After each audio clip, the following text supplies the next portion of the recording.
अब सीधा रुख करते हैं रेलवे बोर्ड की प्रेस कॉन्फ्रेंस का। कुछ छोटी मोटी जितनी भी डिटेल्स हैं जो आसानी से समझ में आ सकती है वो मैं आपको समझा दूंगी कि किस प्रकार ये हादसा हुआ और रेलवे ने उसके बाद क्या क्या किया, किस तरह से रेस्टोरेशन, सबसे पहले रिलीफ और रेस्क्यू किया, उसके बाद जब ये कंप्लीट हो गया उसके बाद रेस्टोरेशन के लिए हम लोग क्या काम कर रहे हैं और ये रेस्टोरेशन कब तक हो जाएगा, और कि ये जो इंजर्ड लोग हैं उनका क्या ख्याल किया जा रहा है और किस तरह से हम उनकी सबसे अच्छी देखभाल करने की कोशिश कर रहे हैं। उसके बाद अगर आप लोगों को कुछ और एडिशनल जानकारी चाहिए तो मैं मेरी जहाँ तक समझ है या डिटेल्स है मेरी पास, मैं आपसे शेयर कर लूँगी। सबसे पहले ये हमने आपको एक मैप दिया है जो कि सिंप्लीफाई करके दिया है एक स्टेशन के बारे में। ये स्टेशन है बहनगा बाज़ार, ये बालासोर डिस्ट्रिक्ट में है, डिस्ट्रिक्ट हेडक्वार्टर से करीब 25 किलोमीटर दूर है। ये 2 तारीख की दुर्घटना है जब तकरीबन शाम के 6:55 पे कोरोमंडल एक्सप्रेस जो इस स्टेशन पे चल आ रही थी वो दुर्घटनाग्रस्त हुई और उसकी दुर्घटना की वजह से जो और गाड़ियां उस स्टेशन से या तो निकल रही थी या उस पर खड़ी हुई थी उनको भी इसकी चपेट में आ गई वो। तो अगर आप ये स्टेशन का लेआउट देखेंगे, ये आपके पास है, ये स्टेशन का लेआउट अगर आप देखते हैं इसमें 4 लाइन है, ये 4 लाइन का स्टेशन है। इसमें 2 लाइन है एकदम सीधी जिनको हम लोग मेन लाइन कहते हैं, तो जो थ्रू गाड़ियां हैं जिनको स्टेशन पे रुकना नहीं है वो इस मेन लाइन से सीधी निकल जाती हैं। उसके अलावा जो 2 साइड में एक ऊपर एक नीचे दिख रही हैं आपको, वो लाइंस हम उनको लूप लाइन कहते हैं, जहाँ पे अगर हमको किसी गाड़ी को रोकना है तो हम वहाँ पे उस गाड़ी को उस लूप लाइन में लेते हैं। तो यहाँ पे उस समय 2 मेल एक्सप्रेस गाड़ियों को पास होना था अलग अलग डायरेक्शन में। एक गाड़ी आ रही थी,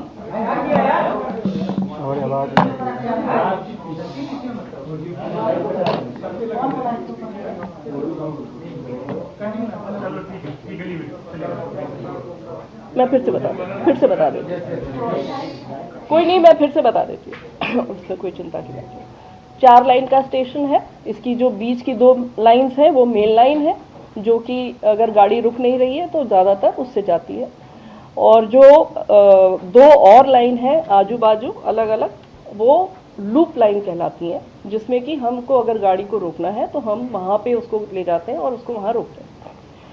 इस दिन इस समय यहाँ पे 2 गाड़ियाँ खड़ी थी जिनको रोका गया कि ये मेल एक्सप्रेस गाड़ियाँ जो हैं जिनको यहाँ रुकना नहीं है उनको जाने के लिए एकदम क्लियर पाथ मिले। तो उस हिसाब से यहाँ पे जो ऊपर वाला आपको दिख रहा है लूप लाइन जिस पे लिखा हुआ है स्टेशनरी गुड्स ट्रेन, ये एक जो हम लोग BCN कहते हैं या कवर्ड गाड़ी होती है मालगाड़ी, वो यहाँ पे खड़ी थी। और नीचे जो लाइन दिख रही है वो अप लूप लाइन है, वो अप लूप लाइन में एक और गुड्स ट्रेन रोक दी गई थी जिससे कि मेल एक्सप्रेस के लिए क्लियर पाथ मिल जाए। वो गुड्स गाड़ी थी एक आयरन ओर से लदी हुई गुड्स ट्रेन। ये दोनों गाड़ियां यहाँ पे खड़ी कर दी गई थी और जिससे कि मेन लाइन का रूट सेट कर दिया गया था। चेन्नई की तरफ से आ रही थी यशवंतपुर एक्सप्रेस, जो कि एक्चुअली बैंगलोर से आ रही थी, डायरेक्शन सेम है, बैंगलोर से आ रही थी, हावड़ा जा रही थी। ये गाड़ी कुछ सेकंड पहले आ रही थी कोरोमंडल से, ये जा रही थी बैंगलोर से हावड़ा की तरफ, और उल्टे डायरेक्शन में हावड़ा से चली हुई, मतलब शालीमार से चली थी, एक्चुअली कलकत्ता का एक स्टेशन है शालीमार, वहाँ से चली थी। शालीमार से चली हुई ये गाड़ी कोरोमंडल ये चेन्नई जाने के लिए आ रही थी। इसके लिए भी मेन लाइन सेट थी, दूसरे डायरेक्शन की थी जिसको हम लोग up line, up main line कहते हैं। उस लाइन का डायरेक्शन सेट था, रूट सेट था, हर तरह से सिग्नल सेट थे और सिग्नल ग्रीन थे। ग्रीन सिग्नल का मतलब है ड्राइवर को सिग्नल का इंडिकेशन अगर ग्रीन मिल रहा है इसका मतलब है उसका आगे का पाथ एकदम क्लियर है और वो सीधा अपनी पूरी स्पीड, जो भी उसको परमिटेड मैक्सिमम स्पीड है, उस पर वो अपनी गाड़ी को चला के ले जा सकता है। तो वो लगभग यहाँ पे इस सेक्शन पे इस गाड़ी के लिए 130 किलोमीटर की परमिटेड स्पीड है, वो 128 किलोमीटर पर आवर पे था, जो कि हम लोगों ने लोको के रिकॉर्ड से भी कंफर्म किया है। वो 128 किलोमीटर पर आवर की स्पीड पे था, कोरोमंडल वाला। और दूसरी डायरेक्शन से यशवंतपुर जो आ रही थी वो भी 126 पे थी, वो भी 130 पे परमिटेड है, वो भी 126 किलोमीटर पर आवर पे थी। इनके सबके लोगों के डेटा से हम लोगों ने ये कंफर्म भी कर लिया कि ये स्पीड थी गाड़ियों की, जो कि उनकी परमिटेड स्पीड के अंदर थी, लिमिट पे थी। तो ओवर स्पीडिंग की कोई बात नहीं थी। सिग्नल एकदम जो उसको दिख रहा था ग्रीन था और उसको सीधा जाना था। किसी कारणवश जो कारण अभी इन्वेस्टिगेशन में है, और मंत्री जी जैसा आप लोग देख ही रहे हैं कि मंत्री जी पिछले 36 घंटे से उसी साइट पे, और वो वहाँ से हिल नहीं रहे हैं। वहाँ पे वो रेस्टोरेशन, इन्वेस्टिगेशन, रिलीफ और जितने भी लोग हॉस्पिटल में भी हैं उनसे भी जाके मिल रहे हैं। तो he is doing everything from there and he is leading from the front. So उन्होंने अभी जानकारी दी है कि प्रिलिमिनरी फाइंडिंग से ऐसा लगता है कि सिग्नलिंग में कोई परेशानी पाई गई, लेकिन वो भी प्रिलिमिनरी जानकारी है। हमारे जो कमिश्नर ऑफ रेलवे सेफ्टी हैं उनकी जांच चल रही है, इसलिए उनकी जांच कंप्लीट हुए बिना हम लोग कुछ भी नहीं शेयर कर सकते हैं अभी डिटेल में, क्योंकि जो भी हम कहेंगे अगर वो गलत हो गया तो फिर वो ठीक नहीं होगा। इसलिए हम भी अभी इंतज़ार कर रहे हैं कि वो अपनी फाइंडिंग्स हमें कंप्लीट डिटेल्ड फाइंडिंग्स हमें बताएं, जिससे कि हम लोग पता कर सकें कि क्या कारण था जिसकी वजह से ये दुर्घटना हुई। दुर्घटना सिर्फ कोरोमंडल एक्सप्रेस की हुई है। ये भी एक चीज़ है जो कि सबको समझने की आवश्यकता है कि यहाँ पे 3 इंजन भिड़ गए और बहुत सी मल्टीपल ट्रेन्स जो है वो आपस में टकरा गई, कैसे सब एक ही रास्ते में थी। ये इस तरह की गलत इन्फॉर्मेशन या गलत समझ फ्लोट अराउंड कर रही है। तो उसको क्लैरिफाई करने के लिए मैं दोबारा ये बताना चाहती हूँ कि सिर्फ एक ट्रेन क्षतिग्रस्त हुई, एक ट्रेन का एक्सीडेंट हुआ जो कि कोरोमंडल थी। उस ट्रेन किसी कारण, जिस भी कारण के वजह से, जिसको हमें पता चलेगी अभी डिटेल में कि क्या कारण था, वो जो एक्सीडेंट ग्रस्त हुई और अप लूप लाइन में जो आयरन ओर की ट्रेन खड़ी हुई थी, जो मैंने आपको बताई मालगाड़ी, उससे टकराई। उसके ऊपर उसका इंजन चला गया, उसके कुछ कोचेस चले गए, और ये इतना तेज़ इम्पैक्ट था वो बेसिकली इसलिए था क्योंकि ट्रेन अपनी फुल स्पीड पे थी। 128 kmph पे मामूली चीज़ नहीं है। और दूसरी इशू ये था कि वो एक आयरन ओर की ट्रेन थी, जो कि बहुत ही भारी ट्रेन होती है।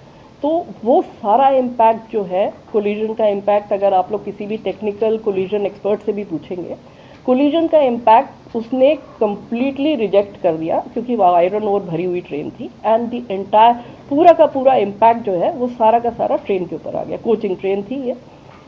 अब इस ट्रेन के बारे में भी मैं कुछ बताना चाहूँगी। ये ट्रेन है LHB ट्रेन, हमारी जो LHB कोचेस हैं उसकी ट्रेन है। ये LHB is a very very safe train. अगर आप और एक्सीडेंट्स इस तरह की ट्रेन के देखेंगे, आपको मिलेगा कि इवन एट फुल स्पीड ये ट्रेन कैप्साइज नहीं होते। इसके कोचेस जो हैं वो दे डोंट टर्न टर्टल, और इसलिए उसमें जो लोग होते हैं वो उनको कोई ज़्यादा इंजरीज नहीं होती है। अनफॉर्चुनेटली इस केस में ये ऐसा हादसा हुआ कि इस स्पीड पे अगर पूरा का पूरा इम्पैक्ट ट्रेन के ऊपर आएगा तो कोई भी दुनिया में ऐसी कोई टेक्नोलॉजी नहीं है कि वो इस तरह के जंबलिंग अप को प्रिवेंट कर सके। तो मालगाड़ी बिल्कुल नहीं डिरेल हुआ, क्योंकि आयरन ओर था वो। तो आयरन ओर इतना स्टेबल और उसकी सेंटर ऑफ ग्रेविटी इतनी स्टेबल होती है कि वो नहीं हिली तक नहीं, उसमें थोड़ा बहुत इधर उधर हुआ पर वो हिली नहीं। और पूरा इम्पैक्ट जो है वो इस ट्रेन के ऊपर आ गया, जो कि पैसेंजर्स के साथ थी, और उसकी वजह से ये इंजरीज और अनफॉर्चुनेट डेथ्स बहुत हुई। तो ये है बैकग्राउंड इसका। इसके साथ चूँकि इसके डिब्बे बिखर गए, इम्पैक्ट के वजह से, कोलिजन की वजह से सारा इधर उधर बिखरे, तो उसमें से कुछ डिब्बे जो हैं वो अगर आप देखेंगे तो ये जो डाउन लाइन मेन लाइन है इसकी तरफ आ गए, और ये डाउन मेन लाइन पे यशवंतपुर एक्सप्रेस निकल रही थी, वो भी 126 की स्पीड पे जा रही थी। वो करीब करीब क्रॉस कर गई थी। वो तो मिस फॉर्चून है कि एक लिटरली एक फ्रैक्शन ऑफ सेकेंड के लिए उसके पीछे के 2 डिब्बे थे जो कि इसके डिरेल डिब्बों के रास्ते में आ गए, और इन डिरेल डिब्बों के इम्पैक्ट से उसके आखिरी 2 डिब्बे वो भी डिरेल होके, यशवंतपुर एक्सप्रेस के, वो भी डिरेल होके दूसरी तरफ फिक गए। तो ये सारा इतनी स्पीड में और इतने मोमेंटम में था कि उसकी वजह से वो 2 डिब्बे भी क्षतिग्रस्त हुए और उसमें भी कुछ लोगों को बहुत इंजरीज हुई, कुछ डेथ्स भी हुई। ये हुई यशवंतपुर एक्सप्रेस जो कि उसमें इन्वॉल्व हो गई। उसके अलावा जो एक और मालगाड़ी दूसरी तरफ जो खड़ी हुई थी, जो हम जिसको डाउन लूप में दिखा रहे हैं ये आपको, स्टेशनरी गुड्स ट्रेन, ये इस पे भी थोड़ा सा वो डिब्बों का इम्पैक्ट हुआ, पर कोई खास उसमें क्षति नहीं हुई। ये पूरे एक्सीडेंट का बैकग्राउंड है। इसके बाद जो सबसे पहला काम हुआ, जो रेलवे में एक बहुत लेट डाउन प्रोसीजर है इस तरह के डिज़ास्टर्स के लिए, कि वो स्टेशन मास्टर ने तुरंत कंट्रोल को मैसेज करी, और उसके बाद हमारी जो मेडिकल रिलीफ ट्रेन होती है वो 2 जगह से तुरंत चल पड़ी। 20 मिनट के अंदर वो गाड़ियाँ चल पड़ी। एक आई खुर्दा की तरफ से, मतलब भुवनेश्वर की तरफ से, और एक आई खड़गपुर की तरफ से। भुवनेश्वर वाली पहले पहुंची और उसके जस्ट 10 मिनट बाद खड़गपुर वाली पहुंची। साथ में एनडीआरएफ को इन्फॉर्म कर दिया गया। एनडीआरएफ की एक टुकड़ी बालासोर में स्थित थी, क्योंकि वहाँ पे साइक्लोन और ये सब फ्लड्स वगैरह के लिए उनकी एक टुकड़ी वहाँ पर मौजूद रहती है। उस टुकड़ी को तुरंत इन्फॉर्म कर दिया गया। ये भी मैं बताना चाहूँगी कि हम लोगों की एनडीआरएफ के साथ कंटिन्यूअस इस तरह की घटनाओं से बचने के लिए एक्सरसाइज चलती रहती है, कोऑर्डिनेशन चलता रहता है, और हम लोग बहुत सारी मॉक ड्रिल्स करते हैं। उसका ये फ़ायदा हुआ कि एनडीआरएफ की टीम जो बालासोर में मौजूद थी वो भी वहाँ से चल पड़ी तुरंत तैयार होकर, और वो भी पहुँची। जो आर्मी की भी वहाँ पे एक टुकड़ी मौजूद थी वो भी मोबिलाइज हो गई, उसको इन्फॉर्मेशन पहुँच गई, वो भी आ गई। जो स्टेट एडमिनिस्ट्रेशन था, जो स्टेट डिज़ास्टर रिलीफ थी, जो district manager DM and his team and the SP and the local administration, everybody responded. Locals जो वहाँ पे थे वो तो खैर they are the first responders, वो सारे locals आ गए and immediately जितने लोगों को वहाँ से निकाला जा सकता था, उनको वहाँ से नज़दीक के अस्पताल ले जाया जा सकता था, उसके लिए जो भी कार्रवाई करनी थी वो लोगों ने शुरू कर दी। It is a major disaster, उसमें एक छोटी चीज़ नहीं है, ये एक इतनी बड़ी दुर्घटना और इतने सारे लोगों को का इन्वॉल्वमेंट था। ये सारे लोग इसमें सिर्फ इसी फोकस के साथ लगे रहे कि कैसे लोगों को की जान बचाई जाए और उनको जल्दी से जल्दी हॉस्पिटल पहुंचाया जाए। और जो हमारे डॉक्टर्स वहाँ पे पहुँच गए थे, लोकल डॉक्टर्स, डिस्ट्रिक्ट के डॉक्टर्स पहुँच गए थे, वो फर्स्ट एड वहाँ पे करके एंड इमीडिएटली जो भी इंजर्ड थे उनके लिए जो साधन मिला, जो फर्स्ट अवेलेबल साधन मिला, उससे लोगों को मूव करना शुरू कर दिया। एम्बुलेंसेस तो उसके बाद आई, पर लोगों को इस हिसाब से निकालना और मूव करना शुरू हो गया। ये पूरा बचाव और इसका कार्य पूरी रात चलता रहा। सुबह तक 3 तारीख की सुबह तक जब सारे वरिष्ठ अधिकारी भी पहुंच गए वहाँ पे, मंत्री जी खुद पहुंच गए, भी ये काम चलता रहा। और करीब दोपहर के 2 बजे के करीब जितने भी लोग उसमें या तो फंसे थे या जिस भी तरह से थे उनको निकाल लिया गया। ये काम जब कंप्लीट हो गया, हर तरह से इंश्योर कर लिया, डिस्ट्रिक्ट एडमिनिस्ट्रेशन ने भी, लोकल पुलिस ने भी ये कंफर्म किया कि यहाँ पे अब कोई व्यक्ति इसमें नहीं है, तब उसके बाद रेस्टोरेशन का काम शुरू हुआ। इसलिए रेस्टोरेशन में अभी समय लगेगा। रेस्टोरेशन में भी बहुत बड़ा काम है, क्योंकि यहाँ पे ट्रैक वगैरह सब कुछ एकदम डैमेज हो गया। जो OHE के पोल जिस पे कि बिजली के तार चलते हैं वो सब कुछ डैमेज है, तो वो रेस्टोरेशन का काम चलता रहा। उसके बाद पूरी रात मंत्री जी खुद वहाँ पे उसको सुपरवाइज करते रहे सीनियर ऑफिसर्स के साथ। हमारे रेलवे बोर्ड के चेयरमैन साहब और हमारे मेंबर इंजीनियरिंग जो हैं वो खुद, और मेंबर रोलिंग स्टॉक, सब लोग वहाँ पर रहे, जनरल मैनेजर्स, DRMs, सब लोग वहाँ पे, अपार्ट फ्रॉम हमारी टीम्स जो कि लेबर, सारा टेक्निकल टीम्स, सारे मटेरियल जो चाहिए रिप्लेस करने के लिए, सब लोग वहाँ पे मोबिलाइज होते रहे। सारी रात वो गाड़ियाँ भी शटल की तरह से चलती रहीं और वो सामान वहाँ पे पहुँचा के अभी आप देख ही रहे हैं कि रेस्टोरेशन का काम बहुत तेज़ी से चल रहा है। शायद शाम तक 8-8 बजे तक हमको एक लाइन मिलने की उम्मीद है। हो भी सकता है कि अगर काम ठीक चला तो दोनों लाइनें इस लायक हो जाएंगी कि कुछ गाड़ियाँ निकल सकें, धीमी गति से निकल सकें। सर नहीं, I am talking about the main line. पहले मेन लाइन देंगे क्योंकि गाड़ियाँ निकलने लगे, उसके बाद फिर आगे देखेंगे। एक मिनट, हम सारे सवाल रुक जाइए। हाँ, मुझे दो चीज़ें और बतानी, बस 2 चीज़ें और बतानी। ये तो हुआ रेस्टोरेशन का काम। उसके बाद जो इंजर्ड है उनके बारे में मुझे कुछ कहना है। आप लोगों के माध्यम से भी मैं ये सबको कहलवाना चाहती हूँ, हमारी एक सिंपल हेल्पलाइन नंबर है 139। 139 हमने सब जगह अलग अलग स्पेशल हेल्पलाइन नंबर्स खोल दिए, हर जगह हेल्प डेस्क खोल दिए, हर स्टेशन पे जो भी कनेक्टेड स्टेशंस हैं वहाँ पे हेल्प डेस्क खुली हुई है, वहाँ पे ऑफिसर्स बैठे हुए हैं लोगों की रिलेटिव्स की मदद करने के लिए। हम लोग खुद पूरी रात यहाँ पे 36 घंटे से मैं पर्सनली तो यहाँ पे 36 घंटे रही हूँ, उसके अलावा बाकी लोग जो हैं वो शिफ्ट ड्यूटी पे आते रहे हैं। हमारा एक वॉर रूम है, वो हम आपको दिखाएंगे, वहाँ से हम सारा कोऑर्डिनेशन कर रहे थे यहाँ से, जो कि दूसरी एजेंसीज के साथ चाहिए, पैसेंजर्स के साथ चाहिए, जो इंजर्ड हैं उनके साथ चाहिए, उनके रिलेटिव्स के साथ चाहिए, उनके नेक्स्ट ऑफ किन के साथ चाहिए। तो वो हम आपके माध्यम से फिर अपील करना चाहते हैं, हम ये इन्फॉर्मेशन सबको पहुंचाना चाहते हैं जो भी परेशान है इस सिचुएशन में। 139 एक सिंपल नंबर है, उसको कॉल करें।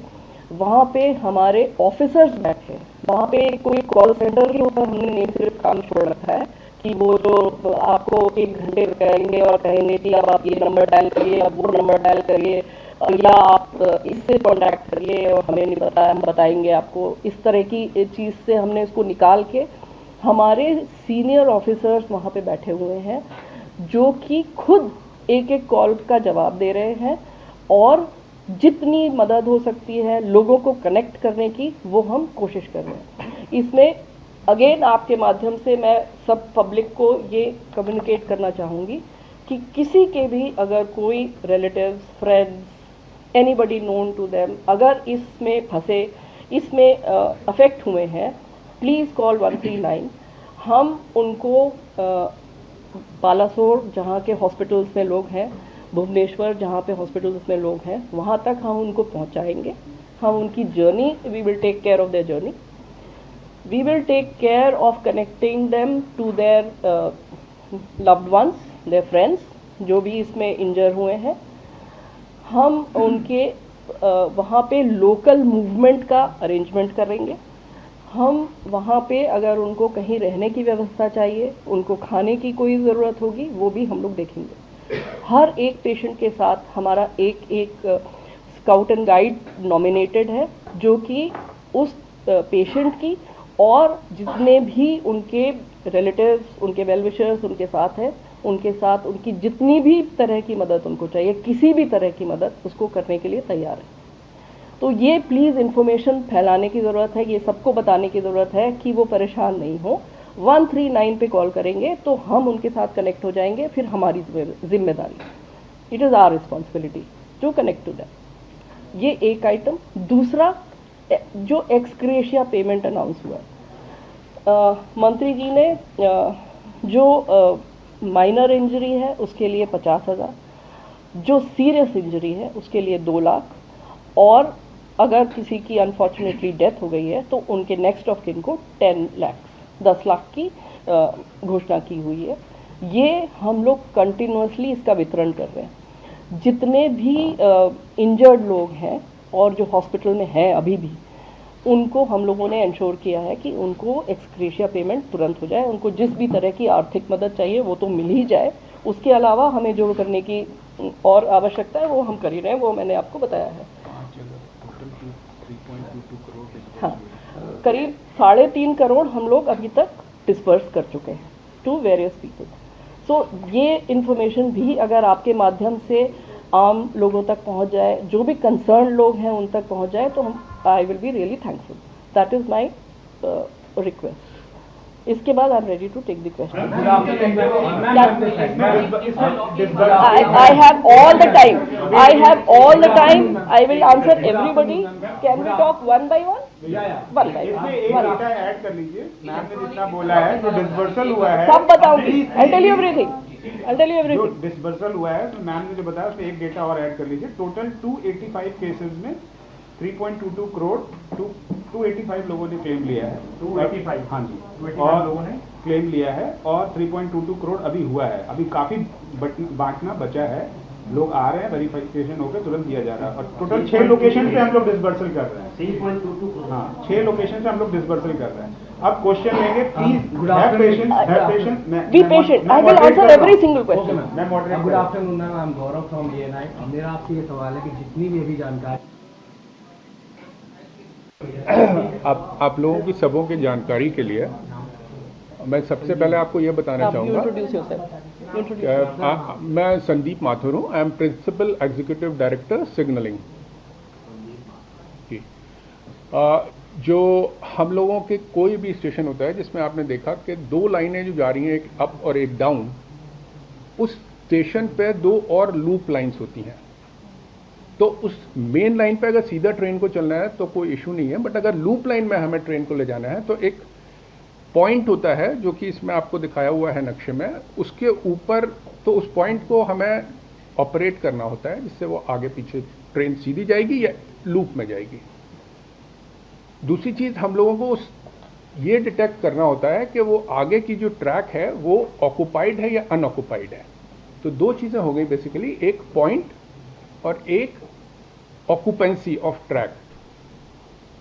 सिग्नल जो है इस तरीके से इंटरलॉक होता है, जो इंटरलॉकिंग वर्ड आप लोग यूज़ कर रहे हैं उसको यहीं से लिया गया है. इस तरीके से इंटरलॉक होता है कि आगे की लाइन ऑक्युपाइड है नहीं ये पता चल जाए, और पॉइंट उससे सीधा ले जा रहा है या उसको लूप लाइन में ले जा रहा है ये पता चल जाए. तो जब पॉइंट सीधा ले जा रहा है और आगे का ऑक्युपाइड नहीं है तब वो सिग्नल ग्रीन होता है, और जब पॉइंट लूप में ले जा रहा होता है उसे और लूप लाइन क्लियर है तब वो सिग्नल येलो होता है और उसका रूट दिखाते हैं कि ये दूसरे रूट पे ले जा रहा है. तो ये इंटरलॉकिंग बेसिकली काम करती है. तो ये आप लोगों को इंटरलॉकिंग का बताया मैंने. बेसिकली एक सेफ वे में ट्रेन को स्टेशन से हम लोग ले जाएं, उसके लिए ये पॉइंट और डिटेक्शन यूनिट को सिग्नल से हम इस तरीके से इंटरलॉक करते हैं कि वो मूवमेंट उसको क्लियर रहे, कोई आगे ना हो, और उसको किस तरफ जाना है, में सीधा जाना है या लूप में जाना है ये पता चल जाए. और ये इलेक्ट्रॉनिक क्यों कहलाती है? ये 2 तरीके से हम लोगों की इलेक्ट्रॉनिक भी हो सकती है ये, और नॉन इलेक्ट्रॉनिक भी हो सकती है. इस पर्टिकुलर स्टेशन पे इलेक्ट्रॉनिक इंटरलॉकिंग थी.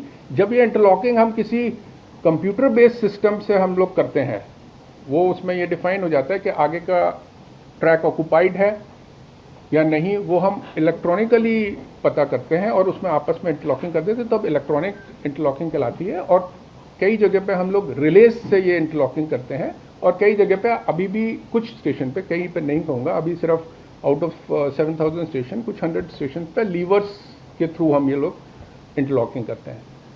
तो ये इंटरलॉकिंग है, और इस पर्टिकुलर स्टेशन पे इलेक्ट्रॉनिक इंटरलॉकिंग थी. मतलब कंप्यूटर बेस्ड है, कंप्यूटर बेस्ड है.